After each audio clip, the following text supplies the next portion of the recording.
Hi, I'm Lucy James and I listen to the One Up Gaming podcast. Hello Andy, this is Colin. I won't be able to get in tonight. I'm sweating like a pig. I'm sweating like a pig. I'm sweating like a pig. I'm sweating like a pig. Ladies and gentlemen, welcome to gaming's biggest night. It's that time of year where we celebrate the absolute best the industry has to offer and quietly pretend we didn't spend half the year playing the same comfort game over and over again. Looking at you, Stardew Valley addicts. Tonight, we'll applaud the games that stunned us with breathtaking graphics, made us question our life choices with impossible boss fights, and, let's be honest, made us late to work more than once. Of course, we can't forget the unsung heroes of 2024, like Lawn Chair Simulator 3000, Cabbage Quest, a Leafy Saga, proving that yes, literally anything can become a video game. But tonight's about the true champions, the games that redefined fun, storytelling and innovation. So grab your energy drinks, silence your phone, unless it's for gaming news. And let's get ready to press start on the 2024 One Up Gaming Game of the Year Awards. So let's commence. Hi, my name's John here. I'm the designer of games like Sensible Soccer, Cannon Fodder, Whizball, Parallax and Sociable Soccer, and I listen to the One Up Gaming podcast.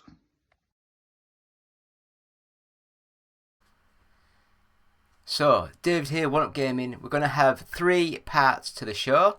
Each one's going to feature 8-9 games. I'll give a little speech about each sort of game, see how we go, and then on the 4th show it is just the winner of the Game of the Year. So these are the first nominations for the One Up Gaming Game of the Year 2024. So first up, Prince of Persia, The Lost Crown. This modern take on the beloved Prince of Persia franchise delivers an energetic blend of fast-paced combat, platforming and puzzle solving. The game shines with its fluid parkour mechanics, harking back to the series' roots, while introducing fresh, dynamic movement that feels exhilarating. The lush environments and sharp visual style offer a stunning backdrop for the action, and the game's soundtrack perfectly complements its adventurous tone.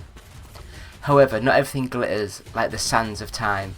Some fans have found the story a bit lackluster compared to the emotionally resonant tales of earlier titles, and the difficulty spikes can feel more punishing than rewarding.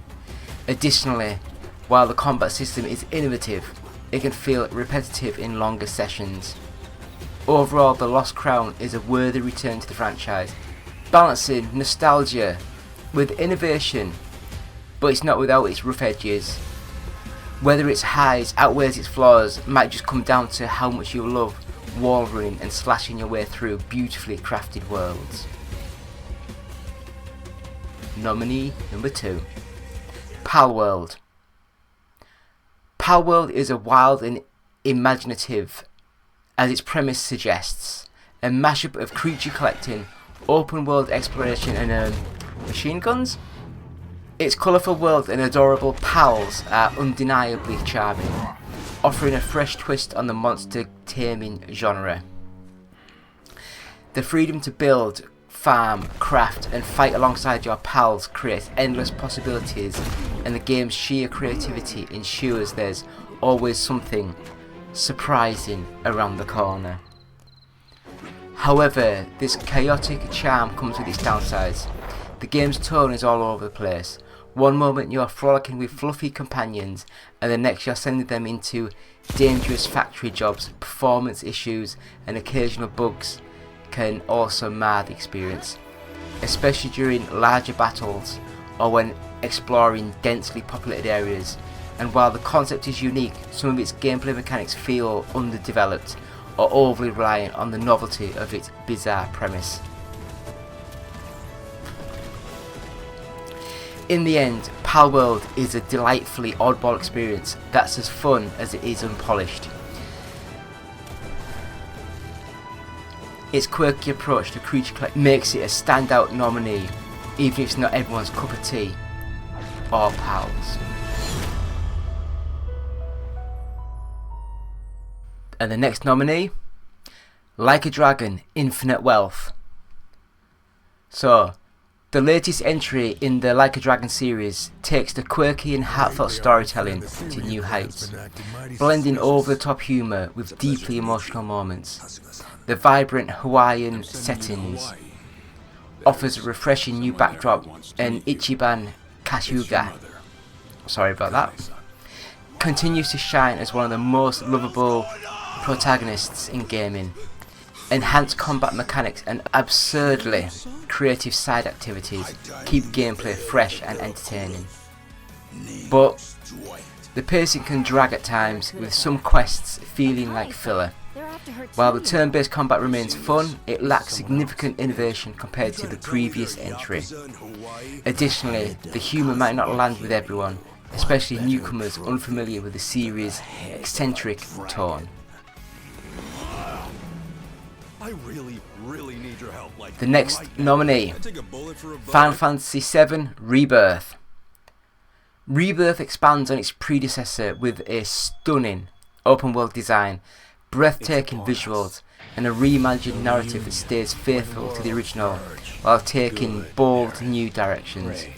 The combat system strikes a perfect balance between action and strategy, and the bond between Cloud and his companions is more fleshed out than ever. But again, on the other side, the ambitious new approach may alienate hardcore fans of the original, particularly with its narrative changes. Some players might find the sprawling open world sections overwhelming, and the occasional pacing issues slow the momentum of the story. The next nomination, Helldivers 2. This sequel ups the ante with frenetic, tactical co-op gameplay and larger, more challenging battlefields. The shift to a third-person perspective adds a fresh dynamic, and teamwork is as crucial and chaotic as ever. Its satirical tone and dark humour continue to set it apart from other cooperative shooters. But then, the game's reliance on online co-op makes it less appealing for solo players, and matchmaking can be hit or miss. Additionally, the grind-heavy progression system might feel repetitive for some, particularly in longer sessions. The next nomination, The Outlast Trials. The Outlast Trials takes the franchise into multiplayer horror territory, with surprising success offering tense, heart-pounding gameplay in a cooperative setting. The blend of psychological horror and teamwork creates a uniquely terrifying experience, and the creepy environments and enemy designs are as nightmarish as ever. But then, the game's relentless intensity can feel exhausting in long playthroughs, and its focus on co-op leaves the solo experience feeling underwhelming. Some players might find the objectives repetitive, dampening the terror over time. The next nomination, Pacific Drive. Pacific Drive introduces a unique concept with its road-like survival gameplay, blending eerie atmosphere with engaging exploration. The constant tension of navigating a mysterious, ever-changing landscape in your trusty station wagon is a refreshing twist on the survival genre. The game's experimental nature might not appeal to everyone, with some players finding its mechanics too niche or repetitive. Performance issues, particularly during visually intensive sequences, can occasionally detract from the experience. The next nominee, Ultros. With its stunning hand-drawn visual and psychedelic sci-fi aesthetic, Ultros is a feast for the senses. Its Metroidvania style, I hate it when they say that, it's Metroid, because Metroid came out in like 89, and Castlevania didn't have this kind of gameplay until 1998, I'd say, with the Castlevania Symphony of the Night. so I don't get why they call it Metroidvania. Just call it a Metroid style game. Anyway, with its Metroid style exploration and time loop mechanics, keep gameplay intriguing and challenging, while its rich atmospheric soundtrack enhances immersion. Negatives about it: the difficulty curve can be punishing for less experienced players, and the abstract storytelling might leave some feeling disconnected. Additionally, its backtracking heavy design can feel tedious in later stages. The next nomination: Unicorn Overlord. Unicorn Overlord revives the tactical RPG genre with beautiful artwork, a sprawling fantasy world, and deep engaging combat mechanics. The blend of traditional RPG storytelling with modern accessibility features make it a joy for both veterans and newcomers. Some may find the story's fantasy tropes overly familiar, and the pacing of battles can feel slow compared to more action-orientated games. The game's unique name might also raise a few eyebrows, though it's part of its quirky charm. And that's a wrap for the first part of tonight's awards. We've laughed, we've cried, and we've all quietly judged that one game we knew didn't deserve the nomination. Looking at you, BreadQuest. But don't go AFK just yet. We're just getting started. There's still plenty of surprises, emotional speeches, and maybe a few awkward teleprompter misreads ahead. That's me, I can't read. Grab a refill and snacks and get ready for more gaming greatness. I would say after this break, but I think we're gonna end part 1 here. So, David, One Up Gaming, thank you for watching.